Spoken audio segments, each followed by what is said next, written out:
सम्पूर्णलाई नमस्कार। हामीहरूले अघिल्लो हप्ता कपालमा लाउने एउटा रेसिपी सेयर गरेका थियौँ। तपाईहरुले अत्याधिक मन पराउनु भएको छ। धेरैले कमेन्टमा यसको रेसिपी पनि बताउन भन्नुभएको छ। मेरो छोरीले मैले मम्मीले प्राय जस्तो लाउने गरेका छौँ। यसलाई कसरी बनाउन गइरहेको छौँ। मैले आज रेसिपी सेयर गर्दैछु। हामीले सम्पूर्ण यो किचनमै पाइने सामान, हाम्रो बाहिर पर्दैन किन्न, हाम्रो किचनमै जे छ त्यसैबाट हाम्रो कपाललाई चाहिँ हेल्दी बनाउन, नटुक्रिन, नझर्न अनि चायाबाट छुटकारा पाउनको लागि चाहिँ यो रेसिपी तयार गर्दैछौँ। यो सबैलाई लागू हुन्छ भन्ने पनि छैन।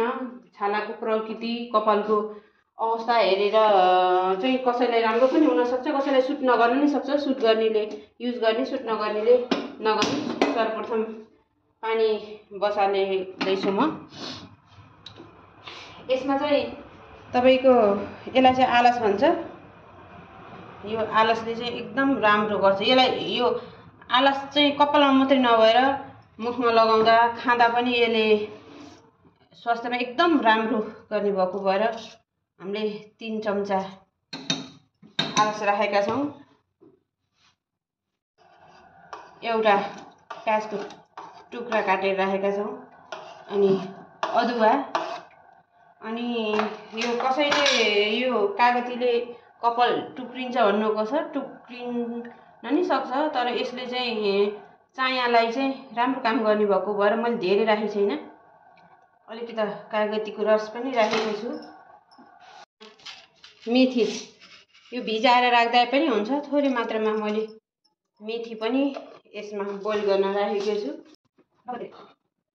यो अहिले 5 मिनेट मन्द आगोमा पकाइसकेपछि यसको झोल चिपचिपे जस्तो फिज आइरहेको छ। अझ एकछिन यसलाई यत्तिकै पकाइराख्ने। अनि यसबाट गाज आउँदैछ।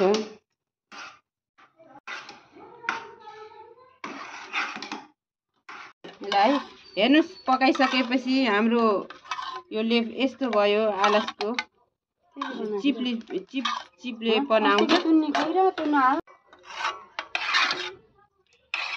नदेखेको त्यसरी छान्न पर्छ। एउटा पातलो कपडामा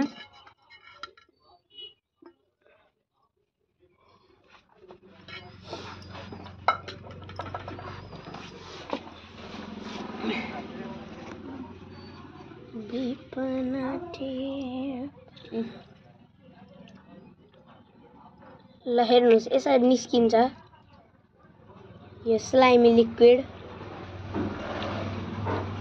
यो कपालमा पनि युज गर्न मिल्छ। हामीले मुखमा पनि लाउँछौँ।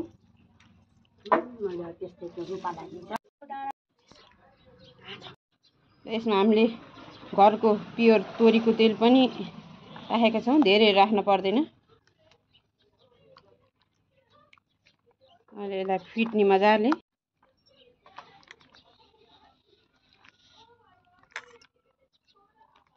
ल है, मैले मेरो छोरीको कपालमा फेरि पनि आज पूर्ण लाउन गइरहेकी छु। योले जरा जरामा